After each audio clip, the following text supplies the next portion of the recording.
Good afternoon and welcome to Season 2 of the Weekly Brief with Navacious Royalty. Now, I am Navacious Royalty and thank you for joining me on Season 2. Now, coming into the Weekly Brief, we do have some breaking news regarding the Chinese spy balloon that was spotted over the United States. Now, the breaking news is that the balloon was shot down over the Carolina coast. That is the Atlantic Ocean. It was shot down by the United States of America.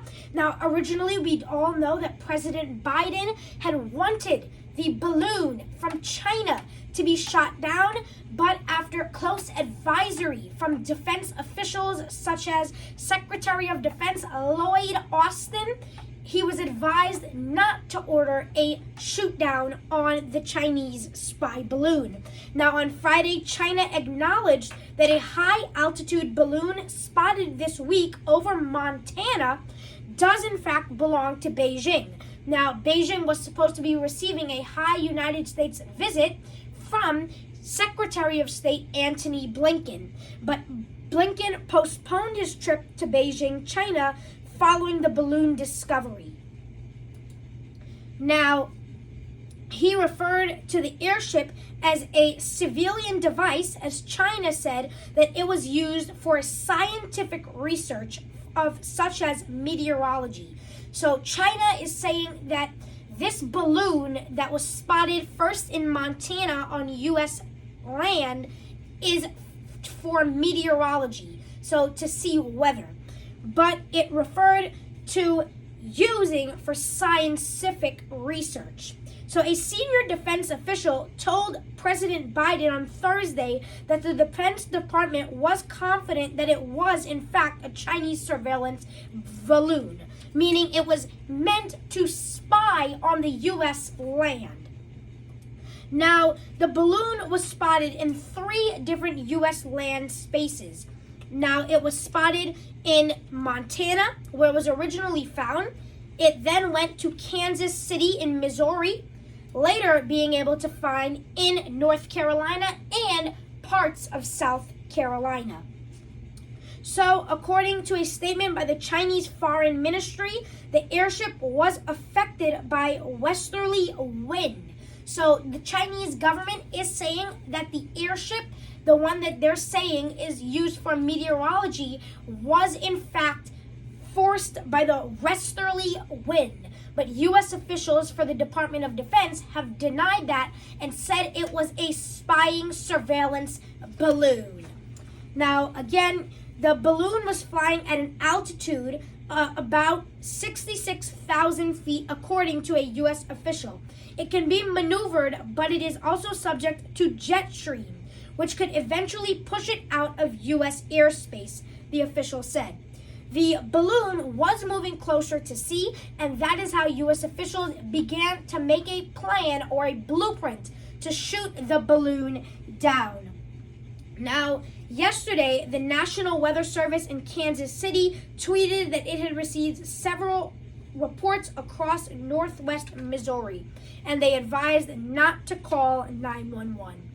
Let's now turn to an Arctic blast that has hit several parts of the Northeast through Saturday evening, along with blizzard conditions through northern Maine.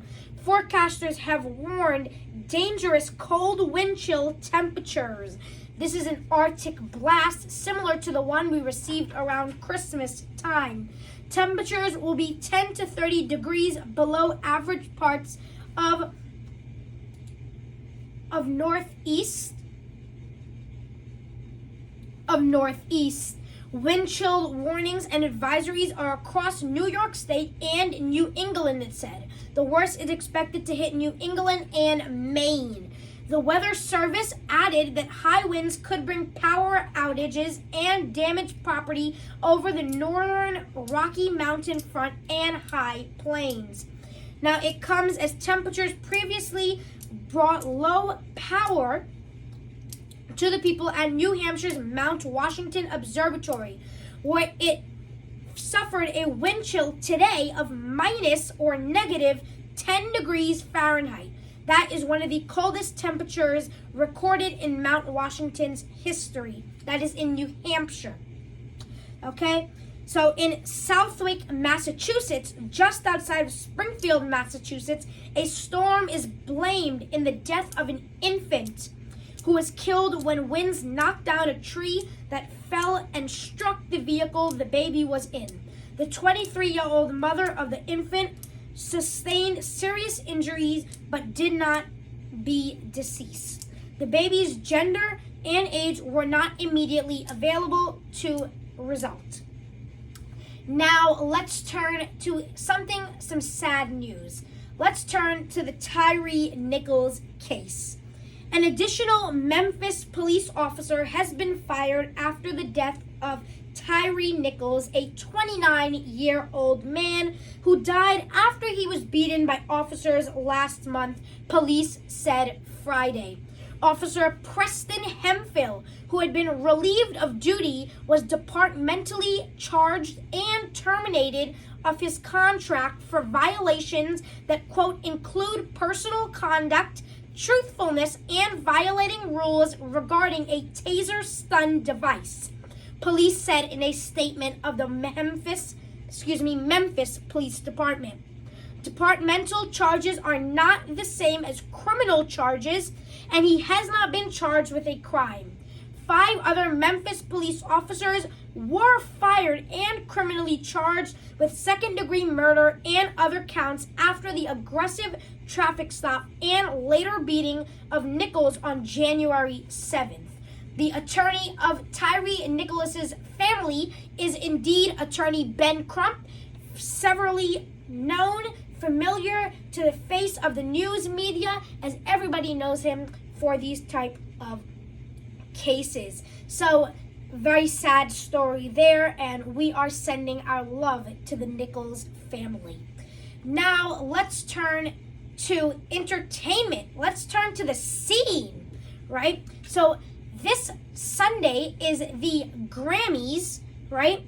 And the Grammys will be streaming on CBS, but Bad Bunny, the Latin American superstar, could make history at the 65th Grammy Awards on Sunday. His record-breaking Un Verano Sin Ti could become the first Spanish-language album to win the top prize in the history of Recording Academy. And the Recording Academy is, of course, the Grammys. The Puerto Rican rapper is nominated to the Album of the Year award alongside ABBA, Adele, Beyonce, Mary J. Blige, Brandy Carlisle, Coldplay, Kendrick Lamar, Lizzo, and Harry Styles. So the Grammys seem to be a very great production this year. Okay, and now let's quickly turn back to the Chinese spy balloon, right?